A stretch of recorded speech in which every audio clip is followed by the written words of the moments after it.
아멘. 감사합니다. 사랑하는 성도 여러분, 저는 오늘부터 기회가 되는 대로 사도행전 말씀을 함께 나누려고 합니다. 사도행전은 신약 성경에 있어서 유일한 역사서입니다. 복음서도 어느 정도 이야기로 구성되어 있고 또 시간 순서로 배열이 되어 있기는 하지만 복음서는 복음서로 따로 분류를 하고 이제 보통은 유일한 역사서로서는 신약 성경 중에서는 역사서로서 사도행전이 유일합니다. 사도행전이 예수님께서 시작하신 교회들이 계속적으로 세워져 가는 내용이 기록되어 있는 성경입니다. 초대 교회의 이야기, 1세기 교회들의 이야기라고도 말할 수 있습니다. 그리고 그 교회들을 세우는 중심에 이 사도들이 있습니다. 그렇기 때문에 제목을 사도행전이라고 칭한 것입니다. 아시다시피 사도행전의 내용들이 발생했던 그 시기는 교회라는 이유만으로, 성도라는 이유만으로 여러 가지 고난과 핍박이 주어지던 시대입니다. 교회가 시작되었을 때는 유대인들의 그런 핍박이 아주 심했었고, 시간이 점점 흐르면서 이방인들도 이렇게 기독교를 핍박했고, 더 시간이 흐르고 교회가 상당히 많이 세워지고 또 영향력을 많이 발휘했을 때에는 그 당시의 강대국이었던 로마가 교회를 압제하기도 했습니다. 그런 상황 가운데서도 믿음을 지킨 사람들, 그리고 이들이 세운 교회의 이야기를 이 사도행전에서 우리가 확인할 수 있습니다. 당시에 믿는 자들의 숫자가 굉장히 적었음에도 불구하고 그들은 세상으로부터 자신과 교회를 지킬 뿐만 아니라 오히려 복음으로 자신들을 괴롭히던 자들을 굴복시키기도 하고, 그리고 그 당시에 각종 거점 도시들, 그 큰 도시들을 복음으로 점령하여 그 도시들마다 교회를 세우기도 했습니다. 그러니까 사도행전은 그 당시에 가장 약한 자들, 힘없는 자들이 복음으로 승리하는 내용이 기록되어 있는 것입니다. 그렇게 이 사도행전은 오늘날 하나님을 믿는 자들에게 참 위로와 격려가 되는 책이라고 볼 수 있습니다. 그리고 당연히 우리 자신과 오늘날의 교회가 어떤 모습으로 세워져야 할지, 어떻게 빚어져야 할 것인지를 또 살필 수 있습니다. 그리하여서 이 시대에 교회와 기독교를 향해 끊이지 않는 그 비판의 목소리가 참 많은 이 시대에 교회는 어떻게 세워지고 또 어떻게 교회가 승리할 수 있을 것인지를 우리가 확인할 수 있겠습니다. 기대하시면서 또 개인적으로 사도행전을 한 번쯤 이렇게 읽어 보시면서 설교를 들으시면 참 많은 유익이 있으실 것 같습니다. 첫 설교인이 그 사도행전의 배경에 대해서 좀 몇 가지만 말씀을 드리도록 하겠습니다. 먼저 사도행전의 저자가 누구냐? 여러분, 사도행전을 누가 썼습니까? 누가가 썼죠. 네. 어렸을 때는 이런 개그하면 빵빵 터졌었는데 사도행전 누가 썼냐고. 누가가 썼습니다. 사도행전을. 이 누가는 의사로 잘 알려져 있는 사람입니다. 바울과 전도 여행을 함께 다니기도 했습니다. 빌레몬서, 골로새서, 디모데후서 등에서 이 누가의 이름이 언급됩니다. 그리고 오늘 보면 1절을 보면 사도행전에 관한 몇 가지 사실을 더 확인할 수가 있는데, 시작하는 부분을 보시면 데오빌로여 내가 먼저 쓴 글에는 이라는 말로 시작됩니다. 그러니까 현재 누가는 이 글을 누구를 향해 쓰고 있다는 것입니까? 데오빌로입니다. 데오빌로. 이 글의 저자는 누가이고 이 글의 수신자는 데오빌로인 것이죠. 근데 데오빌로에 관한 정보가 없습니다. 데오빌로가 누구인지는 정확히 알 길이 없습니다. 데오빌로라는 이름을 직역을 하면 하나님의 친구입니다. 그래서 사람들 중에서는 이거는 그냥 당시의 모든 신자들, 모든 믿는 자들, 하나님의 친구라고 자기를 생각하는 모든 기독교인들을 향해서 쓴 것일 거다, 이렇게 추측하는 사람들도 있습니다.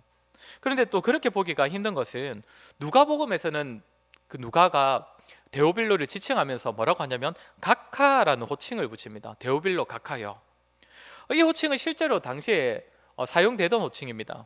또 영향력 있고 권력이 있는 그런 사람들을 향해 직접적으로 사용했던 표현이 각하입니다.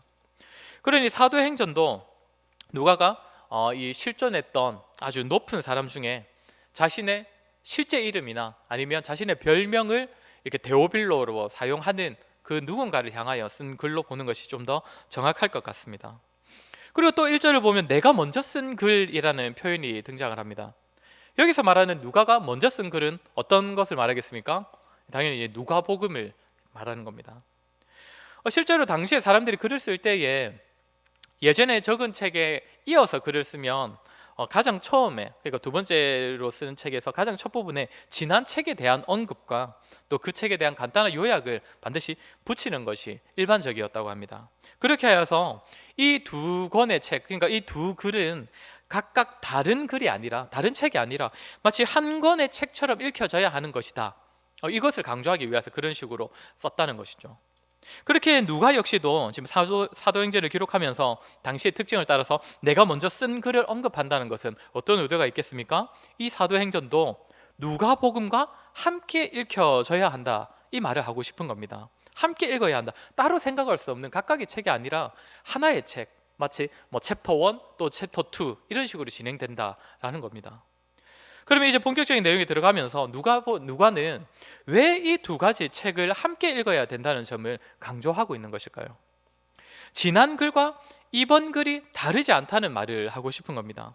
지난번에 썼던 예수님의 이야기와 이제 사도행전에서 펼쳐지는 사도들의 이야기, 교회의 이야기, 그것이 전혀 다른 이야기가 아니라는 것입니다. 새로운 이야기도 아니고 또 다른 시리즈가 시작된 것도 아니고 두 책이 동일한 선상에 있기에 함께 읽어야 한다, 함께 읽혀져야 한다, 이 말을 하고 싶은 겁니다. 그러면 또 왜 누가는 누가복음과 사도행전이 하나의 책임을 이야기하고 싶은 것인가? 먼저 쓴 글이라는 표현 뒤의 내용을 우리가 보면 확인할 수 있습니다. 우리가 1절과 2절을 우리 한번 같이 읽어보도록 하겠습니다. 1절, 2절입니다. 시작. 데오빌로여, 내가 먼저 쓴 글에는 예수께서 행하시며 가르치시기를 시작하신부터 그가 택하신 사도들에게 성령으로 명하시고 승천하신 날까지의 일을 기록하였노라. 아멘. 한글 성경으로만 보면 이 구절을 읽을 때 지난 책은 이런 내용이었고 이제 이번 책은 내가 저런 내용으로 적을 것이다, 마치 지난 책과 이번 책이 뭔가 다르게 새로운 주제를 시작하는 것처럼 읽히기도 하는데, 사실 이 문장에서 가장 핵심 단어는 시작이라는 단어입니다. 시작. 제가 이 시작이라는 단어를 좀 강조해서 이 문장을 다시 한번 번역해서 읽어보도록 하겠습니다. 데오빌로여, 내가 먼저 쓴 글은 예수님께서 승천하시기 전까지 예수의 행하시며 가르치신 모든 것의 시작에 관하여 기록한 글입니다 라고 할 수 있다는 겁니다. 조금 다른 점이 느껴지십니까? 주어와 서술어만 떼어서 제가 말씀 다시 한번 드려보면 내가 먼저 쓴 글은 시작에 관하여 기록한 글입니다 라는 것이죠. 자, 이렇게 보면 현재 누가는 여기 1절과 2절에서 자신이 예전에 썼던 책 누가복음에 대하여서 뭐라고 말을 하는 거냐면, 그것은 곧 예수님의 행하시고 가르치신 모든 것의 시작이었다라는 말을 하는 것입니다. 누가복음의 내용들은 예수님께서 행하시고 가르치신 사역의 시작에 불과한 것이다. 예수님의 공생의 사역을 폄하하려는 것이 아니라 실제로 누가가 지금 사도행전 1장 1절에서 이 이야기를 강조하는 것입니다. 그때 내가 먼저 쓴 글은 시작이다, 시작에 관한 것이다. 그러면 지금 누가가 시작이라는 말을 사용했다면, 이제 시작이 있었으면 그 다음은 무엇입니까? 시작을 했으니 시작한 것이 계속 진행되어야 하지 않겠습니까? 그러니까 예수님께서 시작하신 그것이 어떻게 이루어져 가는지, 어떻게 계속 진행돼 가는지가 이제 사도행전에 기록되었다 말이죠. 다시 말해 예수님께서 행하시고 가르치신 사역이, 그 시작이 이제는 사도들을 통하여, 교회를 통하여 계속해서 이루어져 간다는 것을 말하고 싶은 겁니다. 사도와 교회가 그 예수님께서 하신 그 시작을 이어간다는 것입니다. 사랑하는 성도 여러분, 예수님의 공생의 3년은 상당히 중요합니다. 아주 중요합니다. 그분의 사역, 그분의 죽으심, 그분의 부활, 그것을 통하여 우리들의 구원의 발판을 다 마련해 두신 것이 예수님의 공생의 사역입니다. 그렇지만 그것을 통하여서 구원을 완전히 이루셨지만 그분의 사역이 거기서 끝난 것이 아니라는 말을 하는 겁니다. 예수님께서는 이제 승천하셨지만 지상에서 시작하신 그 일을 지금도 저 천상에서 계속해 나가신다는 말을 누가가 하고 싶은 것입니다. 성도들과 교회를 통하여 예수님께서 가르치신 것, 예수님께서 행하신 그 모든 사역을 예수님께서는 이 땅의 교회와 성도들을 통하여 저 천상에서 지금도 이루어 가고 계시다는 것입니다. 이 점이 우리 기독교의 아주 특별한 점 중에 하나입니다. 세상의 종교를 보시면 그 종교들마다도 아주 핵심 인물, 창시자들이 반드시 있습니다. 그런데 타 종교들에서는 그 종교의 창시자들이 자신의 일생 동안 자신의 사역을 다 완성하고 그래서 그가 죽음으로써 그의 사역은 끝난 것으로 그렇게 다 말을 합니다. 더 이상 그가 하는 일은 없다는 것입니다. 그런데 누가가 지금 뭐라고 합니까? 우리의 기독교 신앙의 근간을 이루고 우리의 구원을 이루신 예수 그리스도께서는 이 땅에 오셔서 33년을 사셨고 그 중에 3년간 제자들을 데리고 다니시면서 가르치시고 자신이 행하신 일들을 다 보여주셨는데 그 모든 것은 시작이라는 것입니다. 시작. 예수님께서 지상에서 하신 사역, 행하시고 가르치고 명하신 것은 사역의 시작입니다. 그리고 그렇게 시작하신 예수님께서는 이제 승천하셔서 그저 가만히 앉아서 자신의 명한 것들을 사람들이 이 땅에서 잘 이루고 있는지를 관전하고만 계신 것이 아니라 지금도 여전히 시작하신 그 일들을 다 행하고 계시다는 겁니다. 예전에는 예수님의 사역은 지상 사역이었고 이제는 예수님의 사역이 천상 사역이 되었고 예전에는 예수님께서 직접 사역하셨던 것이 이제는 제자들과 성도들과 교회를 통하여서 이루어져 가고 있지만 그렇게 새로운 사역의 형태로 전환되었지만 결국엔 예수님께서 그 모든 사역들을 다 여전히 이루어 가신다는 것, 그것이 지금 여기서 강조되고 있는 것입니다. 사랑하는 성도 여러분, 이것이 바로 교회의 영광이고 성도의 영광입니다. 죽음에서 부활하신 예수님, 승천하셔서 하늘에까지 높이 들리신 예수님께서 지금도 친히 다스리시고 가르치시고 사역하시는데 그 모든 일들을 지금 교회를 통해 성도들을 통하여서 이루어 가신다는 겁니다. 이것이 곧 교회의 영광, 우리들의 영광 아니겠습니까? 그리고 그것이 현재 우리가 존재하는 이유입니다. 예수님께서 하신 일을 이어가는 것, 그분의 천상 사역을 지금 이 땅에 펼쳐가는 것이 우리가 존재하는 이유, 교회가 이 땅에 존재하는 이유입니다. 그리스도의 천상 사역을 교회와 우리 자신이 이 땅에 드러내는 것, 우리가 드러내는 도구라는 것, 사도행전은 이 점을 강조하면서 내용을 시작하고 있는 것입니다. 성도 여러분, 이 영광을 누리고 계십니까? 우리 모두는, 우리 교회는 이 영광스러운 자리로 사명으로 신분으로 부름을 받았습니다. 우리가 세상에서 어떤 일을 하든지, 세상에서 무슨 직업을 가져서 무슨 일을 하든지, 이 세상에서의 위치가 어떠하든지 그런 세상의 높낮이와 전혀 상관없이, 우리의 어떠함과는 전혀 상관없이 우리 모두는 이미 세상에서 엄청나게 영광스럽고 존귀한 자로 이 세상에 존재하고 있으며 이 세상을 살아가고 있는 것입니다. 이 영광 앞에서는 학벌, 직업, 자격, 조건 그런 것을 따지는 것은 너무 허망한 것입니다. 그런 것들은 성도의 영광과 교회의 영광과는 전혀 상관이 없기 때문입니다. 우리가 이 영광스러운 예수 그리스도의 천상 사역이 우리를 통해 이루어져 간다는 이 존귀함, 이런 것들을 다 잊어버리고 세상이 말하는 영광만을 쫓아 살아간다면 그것은 얼마나 어리석고 미련한 짓이겠습니까? 사랑하는 성도 여러분, 우리가 이미 가지고 있는 이 영광스러운, 세상의 그 어떤 것과도 비교할 수 없는 이 존귀함을 세상의 것에 눈이 멀어서 잊어버리지 말아야 할 것입니다. 또한 예수님께서 시작하신 것을 이 시대 교회가 이어간다는 이 사실은 우리 또 하나를 말해 줍니다.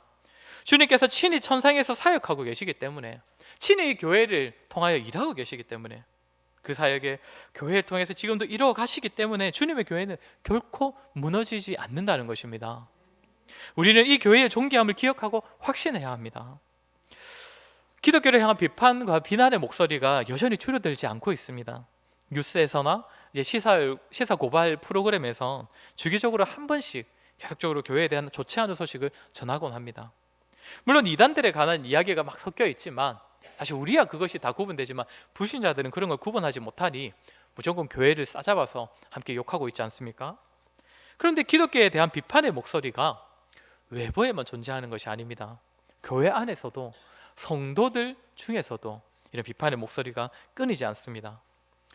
저도 청년 사역을 오래 하고 또 대학까지 와가지고도 기독교 동아리를 하면서 열심을 보이는 학생들 중에 많은 자들은 또 중직자 분들의 자녀들이 많기 때문에 그 아이들을 통하여서, 그 청년들을 통해서 교회에 대한 이런저런 이야기를 참 많이 들어보았습니다.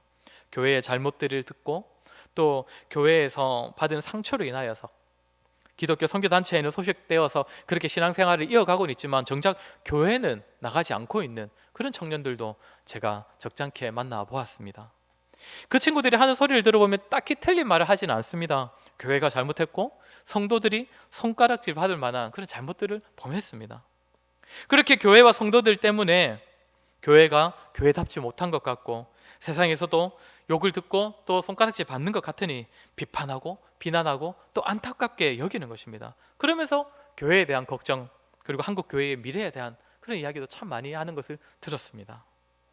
그런데 기억할 것은 교회가 정말 이 땅에서 많은 비난을 받고 세상의 손가락질을 받고 교회 안에서도 교회를 비판하고 부정하는 그런 목소리가 제 아무리 많아져도 주님의 교회는 그런 것에 좌우되는 것이 아닙니다. 교회를 교회되게 하는 것, 교회를 복되게 하고 교회를 영광스럽게 하는 것, 그 본질은 세상의 목소리가 아닙니다. 그리고 성도들의 판단과 성도들의 평가도 아닙니다. 오늘 누가가 무엇이라고 합니까? 예수님의 천상사역, 예수님께서 행하시고 가르치시는 그 사역을 지상에서 이어가도록 하기 위하여서 세운 것이 교회입니다. 그것이 저와 여러분입니다. 이것이 교회와 저와 여러분의 본질입니다. 이 본질은 예수님께서 천상사역을 계속 하고 계시는 한 흔들릴 수가 없습니다. 결코 사라질 수가 없습니다. 취소될 수 없는 본질입니다. 우리는 교회의 아픔과 잘못을 바라보면서 때때로 회개하고 중보하고 기도하고 끝까지 사랑하기 위해서 노력해야 합니다. 때로는 비판할 수도 있고 비난할 수도 있지만 지나치게 냉소주의에 빠져서 마치 교회에는 더 이상 영광이 없는 것처럼, 교회에는 더 이상 희망이 없는 것처럼 그렇게 돌아서서는 절대 안 됩니다. 사실상 그렇게 교회를 바라보는 것 역시도 교회의 영광을 헛된 것에서 다른 데에서 찾는 모습이기 때문입니다. 사랑하는 성도 여러분, 하나님의 교회는 절대 망하지 않습니다. 지금도 예수님께서 사역하고 계시기 때문입니다. 그렇게 교회의 영광은 앞으로도 계속될 것입니다. 사람의 눈에 보이지 않더라도, 당장은 그 영광이 다 가려진 것 같더라도, 빛이 많이 바래진 것 같더라도 이미 교회와 성도는 영광 가운데 부름받았고 영광 중에 거하고 있고 궁극적으로 교회와 성도는 반드시 승리할 것입니다.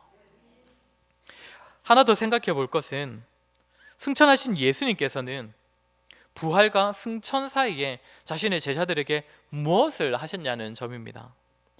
죽음에서 부활하신 후에 하늘에 올라가시기 전까지 무엇을 하셨느냐, 우리 3절을 한번 보도록 하겠습니다. 3절을 제가 한번 읽겠습니다. 그가 고난 받으신 후에 또한 그들에게 확실한 많은 증거로 친히 살아계심을 나타내사 40일 동안 그들에게 보이시며, 어떻게든 이 제자들에게 예수님께서 다시 살아나셨음을 알려주려고 하셨다는 겁니다. 예수님의 부활은 예수님의 십자가와 더불어 복음에 있어서 아주 핵심 내용입니다. 그렇게 이 중요한 사실, 부활을 어떻게든 제자들에게 깨닫게 하시고 알게 하시고 믿게 하시려고 그렇게 노력하셨다는 것입니다. 그리고 계속 보면 하나님 나라의 일을 말씀하시니라. 사도행전의 시작과 끝은 하나님 나라를 전했다라는 내용으로 시작하고 끝을 맺고 있습니다. 사도행전의 시작에서는 예수님께서, 그리고 사도행전의 마지막에는 바울이 이 하나님 나라를 전했다라고 합니다. 하나님 나라라는 이 주제는 성경이 전하는 가장 큰 주제, 가장 큰 그림입니다. 성경의 모든 내용, 모든 증거도, 그리고 심지어 우리의 구원도 사실상 이 하나님 나라에 포함되어 있는 겁니다. 이렇게 사도들에게 부활을 알리시고 믿게 하시고 그리고 하나님 나라를 가르쳐 주시고 그렇게 다 말씀하신 이후에 한 가지를 분부하십니다. 그것이 4절입니다. 우리 4절을 한번 같이 읽도록 하겠습니다. 4절입니다. 시작.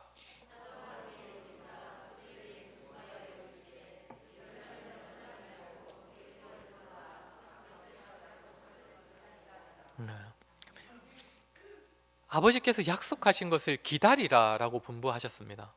여기서 말씀하신 약속하신 것은 무엇입니까? 다들 잘 아시지 않습니까? 성령입니다. 성령. 5절에는 더 구체적으로 말씀하십니다. 너희는 몇 날이 못되어 성령으로 세례를 받으리라. 사랑하는 성도 여러분, 왜 예수님께서는 성령을 약속하셔서 성령을 보내시겠다고 하십니까? 왜 제자들에게 성령이 필요하다고 하십니까? 누가복음에서 예수님께서 이 동일한 말씀을 하시는 것을 우리가 읽어보면 좀 더 이해가 쉽습니다. 누가복음 24장 49절인데 혹시 떼어주실 수 있으면 우리 한번 같이 읽어보도록 하겠습니다. 누가복음 24장 49절입니다. 누가복음 24장 49절. 네, 우리 한번 같이 읽도록 하겠습니다. 시작. 볼지어다 내가 내 아버지께서 약속하신 것을 너희에게 보내리니 너희는 위로부터 능력으로 입혀질 때까지 이 성에 머물라 하시니라. 아멘. 성령을 통해 무엇이 주어진다고 합니까? 위로부터 오는 능력이 입혀진다는 겁니다. 그러면 제자들에게 왜 성령을 기다리라고, 왜 너희에게 성령이 필요하다고 예수님께서 말씀하신 겁니까? 제자들에게 능력을 입히시기 위하여입니다. 제자들이 능력을 입어야 하기 때문입니다. 그러면 예수님께서는 왜 성령으로 능력을 입히시는 겁니까? 왜 이 제자들에게 능력을 입혀 주시는 겁니까? 굳이 제자들과, 굳이 이 택하신 자들과 함께 일하시겠다는 겁니다. 굳이 이들과 함께 일하시고자, 이들을 통해 일하시고자 그들에게 성령을 허락하시고 성령을 통해 능력을 입히신다는 겁니다. 여러분, 제가 굳이라는 표현을 왜 사용하겠습니까? 여러분, 사도들이 어떤 자들입니까? 실패자들입니다. 잘못을 범한 자들입니다. 예수님께서 가장 고통스러운 시간을 보내실 때에 다 예수님을 떠나서 예수님을 등지고 뿔뿔이 흩어졌던 자들이고, 예수님께서 세상 사람들의 그 세상의 법정 앞에 끌려가셔서 욕먹고 계실 때에 아무도 변호하지 않았습니다. 자기들의 열심, 자기들의 열정으로 예수님을 따르다가 실패를 맛보고 그렇게 무너짐을 경험한 자들입니다. 하지만 예수님께서는 굳이 그런 연약한 자들, 실패한 자들, 정말 말 그대로 아무짝에도 쓸모 없을 것 같은 그런 자들을 부르셔서 그들과 함께 그들을 통하여 일하시겠다는 겁니다. 너희의 어떠함이 아니라 나의 성령으로 너희를 통해 일할 것이니 너희는 약속된 성령을 기다리라. 그 말씀을 하시는 겁니다. 사랑하는 성도 여러분, 이 사실이 우리에게도 위로와 소망이 되는 줄 믿습니다. 사람들이 사도행전을 성령행전이라고도 부르지 않습니까? 물론 내용 중에 성령이 굉장히 강조되고 있지만 이 책이 교회의 역사 가운데 사도행전이라고 불려지는 것이 얼마나 감사하고 은혜가 되고 감동이 되는지 모릅니다. 사도행전에서 말하는 이 사도들은 우리가 감히 넘볼 수 없는, 우리가 우러러볼 수밖에 없는 그런 사람들이 아니기 때문입니다. 우리보다 더 잘나고 더 잘 배우고 많이 배워서 성경에 기록된 그런 역사를 펼쳐갈 수 있었던 것이 아니기 때문입니다. 다만 약속된 성령을 기다리라.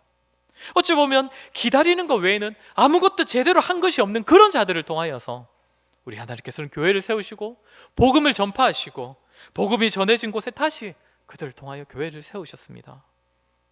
사랑하는 성도 여러분, 우리의 결단과 능력과 실력으로 무언가를 해보겠다는 식으로 그렇게 하나님의 일을 할 수 없습니다. 그런 자들이 교회를 세울 수 있는 것이 아닙니다. 사실 우리의 마음 가운데에는 늘 우리 자신의 무언가를 드러내면서 일하고자 하는 그런 욕심이, 그런 마음이 늘 도사리고 있기 때문에 그런 잘못된 가치관과 관점을 우리가 말씀을 통해 계속적으로 한 번씩 뒤집어 놓아야 합니다. 그런 모습은 사도행전에 나오는 그 사도들의 행함과는 전혀 다른 모습입니다. 그 사도들은 그런 것들로 일하지 않았다는 겁니다. 우리 자신을 드러내어 일하고 싶어하는 그런 우리에게 성경이 무엇을 가르쳐 줍니까? 우리는 우리가 가진 능력과 우리의 실력을 뽐내어서 주의 일을 하고 싶고, 그렇게 우리가 가진 것으로 교회를 세워갈 수 있다고 그렇게 착각할 때에 성경이 우리에게 무엇을 가르쳐 줍니까? 고린도후서 12장 9절입니다. 고린도후서 12장 9절인데 우리 이것도 한번 같이 읽어봤으면 좋겠습니다. 고린도후서 12장 9절입니다. 네, 우리 한번 같이 읽겠습니다. 시작. 나에게 이르시기를 내 은혜가 네게 족하도다. 이는 내 능력이 약한 데서 온전하여 짐이라 하신지라. 그러므로 도리어 크게 기뻐함으로 나의 여러 약한 것들에 대하여 자랑하리니 이는 그리스도의 능력이 내게 머물게 하려 함이라. 아멘.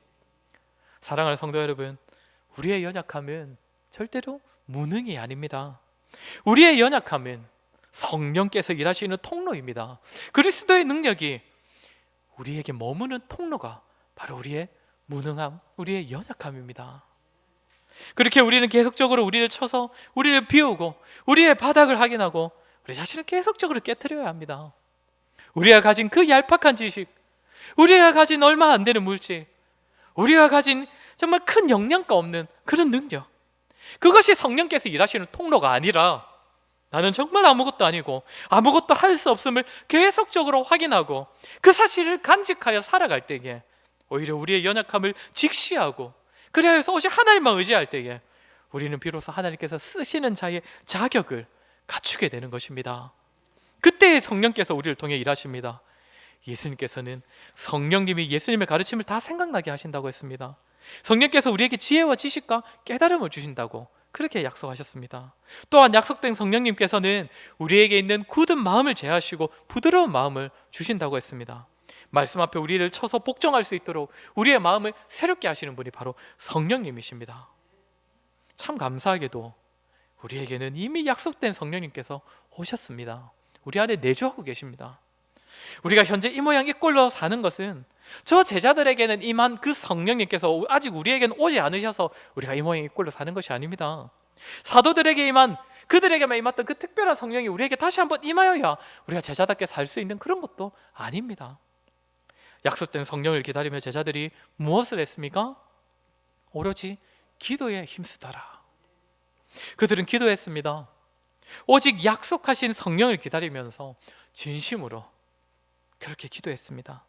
이제는 자신들의 무능함, 자신들의 무력함, 자신들의 믿음 없음을 깨달았기에, 그렇게 자신의 밑바닥을 보았기에 오직 성령을 기다리면서 그렇게 성령님 말을 의존하면서 기도했다는 것입니다. 사랑하는 성도 여러분, 우리는 우리의 밑바닥을 보고 있습니까?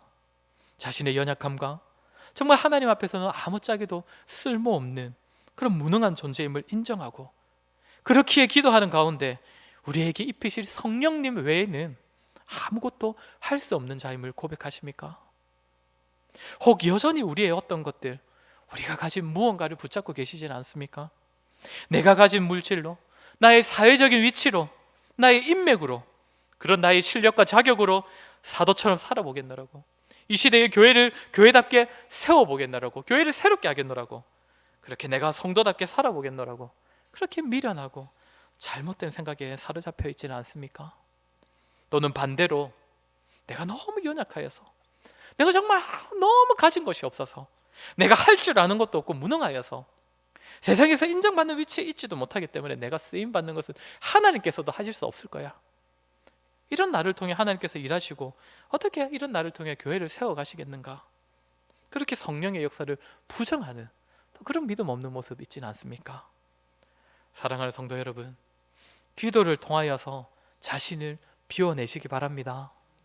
자신의 연약함을 보시고 자신의 무능함을 보시고 밑바닥을 보시고 정말 하나님 앞에선 정말 쓸모없는 자임을 다시 한번 확인하시기 바랍니다. 그러나 동시에 기도 가운데 약속된 성령 하나님을 바라보시기 바랍니다. 우리의 능력을 끌어내시는 것이 아니라 성령으로 능력을 입히시는 하나님을 신뢰하시기 바랍니다. 그 성령 하나님의 능력을 기대하시기 바랍니다. 우리의 연약함이 오히려 하나님의 능력을 더욱더 드러낼 것이기에, 우리의 무능함이 그리스도의 능력이 함께하고 있음을 더욱더 확실하게 나타낼 것이기에, 우리 역시 기도 가운데 자신의 연약함과 무능함과 하지만 동시에 성령의 능력을 더욱 의지하고 기대하는 마음을 품어야 할 것입니다. 우리 모두가 예수 그리스도로 말미암는 우리의 존귀와 영광을 깨닫고 아버지의 약속하신 성령의 도우심을 따라 우리의 연약함에도 불구하고 우리가 그리스도의 제자인 줄을 기억하고 확신하고 주님의 성령으로 말미암아 주의 일꾼답게 거듭나는 그런 은혜가 있기를 간절히 소원합니다. 우리 이 시간에 한번 말씀을 기억하며 같이 기도했으면 좋겠습니다. 우리 기도하면서 우리가 다시 한번 헛된 영광을 품었던 그런 마음들, 욕심도 있었다면 이 시간 다 내려놓을 수 있도록 기도했으면 좋겠습니다. 그러면서 우리가 기도할 때 하나님, 예수 그리스도께서 시작하신 그 행하시고 가르치신 그 일을 오늘 우리와 이 교회를 통해 이루어 가시니 참으로 감사를 드립니다. 그 사실로서, 그 사실로 인하여서 우리가 참 영광스럽고 존귀한 자임을 늘 확신하고 기억하며 살아가는 우리가 되게 하여 주시고, 우리가 헛된 것에서 우리 교회의 영광을 찾는 것이 아니라 오직 예수 그리스도의 그 천상 사역을 이어간다는 그 사실로 인하여서 그 영광을 누리는 우리 자신, 우리 교회가 되게 하여 주시옵소서.